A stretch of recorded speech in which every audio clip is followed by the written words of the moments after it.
நம் தேவனாகிய இயேசு கிறிஸ்துவினால் உங்களுக்கு கிருபையும் சமாதானமும் சந்தோஷமும் உண்டாவதாக. இந்த மாதத்துடைய துவக்கத்திலே நாம் பார்த்த மாதிரி விழித்திருங்கிற வார்த்தைக்கு இன்னொரு பதம்தான் எச்சரிக்கையாயிரு. இந்த 2 வார்த்தைக்குமான பொருள் கவனமாயிரு. அந்தபடியாக நாம் கவனமாக அல்லது விழிப்பாக அல்லது எச்சரிக்கையாக இருக்க வேண்டிய சில காரியங்கள் இன்னதுன்னு சொல்லி நம்முடைய வேதாகமம் நமக்கு காண்பிக்குது. அதில் ஒன்றை பற்றியே இன்னைக்கு பார்க்க போகிறோம். அதற்குரிய வேத பகுதி 1 கொரிந்தியர் 10வது அதிகாரம் வசனம் 11 மற்றும் 12. 1 Corinthians chapter 10 verse 11 and 12. இவைகள் எல்லாம் திருஷ்டாந்தங்களாக அவர்களுக்கு சம்பவித்தது, உலகத்தின் முடிவு காலத்தில் உள்ள நமக்கு எச்சரிப்புண்டாகும்படி எழுதப்பட்டும் இருக்கிறது. இப்படி இருக்க தன்னை நிற்கிறவன் என்று எண்ணுகிறவன் விழாதபடிக்கு எச்சரிக்கையாய் இருக்க கடவன். இந்த வசனத்துல நமக்கு ஒருத்தரை திருஷ்டாந்தமாக காட்டி தேவன் எச்சரிப்பை உண்டு பண்ணிருக்கிறாருன்னு சொல்லப்பட்டிருக்கு. அதை குறித்து விரிவாக பார்க்கலாம். முதலாவது, திருஷ்டாந்தம்னா என்ன? சிறந்த உதாரணம்னு சொல்லலாம், இல்லை நமக்கு முன்பாக வைத்திருக்கிற ஒரு மாதிரின்னு சொல்லலாம். அந்தபடி நமக்கு முன்பாக மாதிரியாக வைக்கப்பட்டவங்க யாரு? தேவன் அன்றைக்கு தெரிந்து கொண்ட இஸ்ரவேல் ஜனங்கள். அவங்க தான் மாம்சத்தின் படியான இஸ்ரவேலர்களாக இருக்கிறாங்க. இந்த வார்த்தையை இதே அதிகாரம் 18வது வசனத்துல கூட பார்க்கலாம். மாம்சத்தின் படியான இஸ்ரவேலரை பாருங்கள். அந்தபடியா அந்த மாம்சத்தின் படியான இஸ்ரவேலர்களே நமக்கு திருஷ்டாந்தமாக வைக்கப்பட்டிருக்காங்க. எதனால்னா அன்றைக்கு தேவன் எப்படி அவங்கள தெரிந்து கொண்டாங்களோ அதே போலதான் இன்றைக்கு நம்மை ஆவிக்குரிய இஸ்ரவேலர்களாக தெரிந்து கொண்டிருக்கிறாரு. நம்ம எல்லாருக்கும் ஒரு மாடலா இல்ல ஒரு எக்ஸாம்பிளா அந்த ஜனத்தை தேவன் நமக்கு வேதாகமத்துல காண்பிக்கிறாரு. அப்படியாக பூர்வ நாட்கள்ல தேவன் எதற்காக இஸ்ரவேலரை தெரிந்து கொண்டாரு? அவங்க பெரிய ஜனம்னோ இல்ல பெரிய காரியங்களை செய்திருக்கிறாங்கன்னோ இல்ல. அதற்குரிய காரணம் உபாகமம் 7வது அதிகாரம் 7வது வசனத்துல சொல்லப்பட்டிருக்கும். சகல ஜனங்களிலும் நீங்கள் திரட்சியான ஜனம் என்று கர்த்தர் உங்கள் பேரில் அன்பு வைத்து உங்களை தெரிந்து கொள்ளவில்லை. நீங்கள் சகல ஜனங்களிலும் கொஞ்சமாயிருந்தீர்கள். இந்த வசனத்துல சொல்லப்பட்டபடி அந்த ஜனங்கள் மிகவும் சொற்பமான குறைவான ஜனங்களா இருந்தாங்க. எப்பொழுதுமே ஆண்டவர் குறைவானதும் அசட்டை பண்ணப்பட்டதும் புறக்கணிக்கப்பட்டதையும் தெரிந்து கொண்டு நடத்துகிறவராக இருக்கிறாரு. அதன் மூலமாகவே அவருடைய வல்லமையை விளங்க பண்ணுவாரு.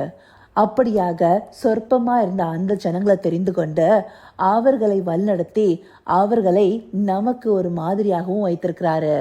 அப்படி தெரிந்து கொள்ளப்பட்ட ஜனங்கள் என்னென்ன காரியம் பண்ணி தேவனை வருத்தப்படுத்தினாங்க, தேவனை விட்டு வழிவிலகி போனாங்கிறதெல்லாமே நமக்கு வேதம் தெளிவாக காண்பிக்குது. அதை குறித்து இதே அதிகாரத்துடைய துவக்க பகுதியிலிருந்து பவுலடியார் நமக்கு அநேக காரியங்களை சொல்றாரு. அந்த மக்களை அன்றைக்கு அடிமைத்தனத்திலிருந்து மீட்டு மேகத்துக்கு கீழாகவும் சமுத்திரத்தின் வழியாகவும் தேவன் நடத்தி வந்திருக்கிறாரு. இது எதற்கு திருஷ்டாந்தமாக இருக்கு? நம்ம இந்த உலகத்தின் அடிமைத்தனத்திலிருந்து மீட்டு தேவனை பற்றும் நல்மனசாட்சிக்கு அடையாளமா ஞானசானம் பெற்றுக்கொள்வதை குறிப்பிடுது.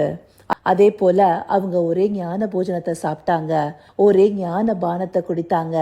இந்தபடியெல்லாம் வனாந்தர பாதையில நடத்தப்பட்டு கானானுக்குள்ளார கொண்டு சேர்க்கப்பட்டாங்க. அதே போலதான் நாமும் ஆண்டவராகிய இயேசு கிறிஸ்து என்னும் ஜீவ அப்பத்தின் மூலமாக ஒரே சரீரமாக்கப்பட்டிருக்கோம். எல்லாருமே ஒன்றிணைக்கப்பட்டிருக்கிறோம். இந்தபடியாக இருக்கிற நாமும் பரம கானானுக்கு நேராக நடத்தப்படுறோம்.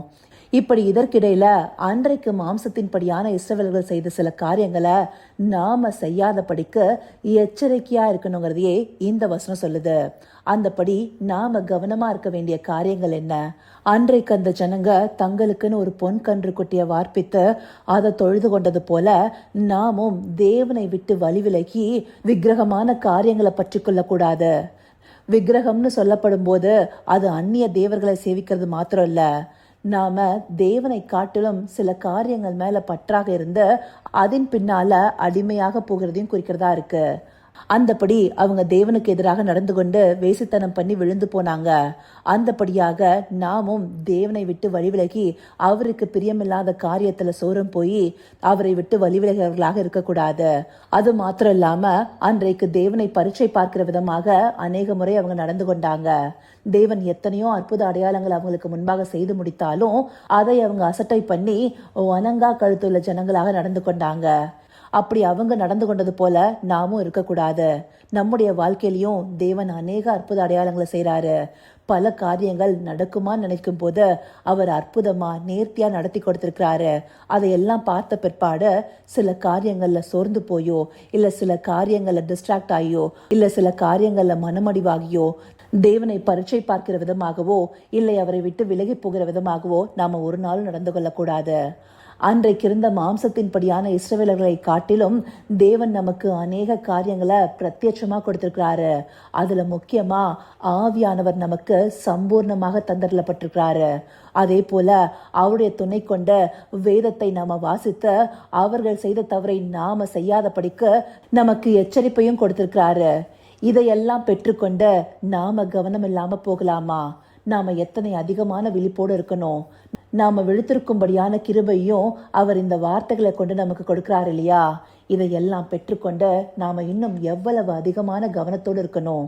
நாம எடுத்துக்கொண்ட பிரதான வசனத்துல சொல்லப்பட்டபடி, இப்படி இருக்க தன்னை நிற்கிறவன் என்று எண்ணுகிறவன் விழாதபடிக்கு எச்சரிக்கையா இருக்க கடவன். தேவ கிருபையினால நாம அவர் மூலமாக நிலைநிற்கிறோம். அவருக்குள்ள நாம சரியா இருக்கிறோம்னு நினைச்சிட்டு அன்றைக்கு இஸ்ரவேலர்கள் வழி விலகி போய் அவரை துக்கப்படுத்தினது போல நாமும் விழுந்து போகக்கூடாது. அன்றைக்கு எப்படி மாம்சத்தின்படியான இஸ்ரவேலர்கள் கர்த்தருக்கு பண்டிகைன்னு சொல்லிட்டு விக்கிரகத்தை வச்சு கொண்டாடினாங்களோ, அந்தபடியாக நாம கர்த்தருக்குள்ளார இருக்கிறோம்னு சொல்லிட்டு அந்நிய காரியங்கள்ல சோரம் போகக்கூடாது.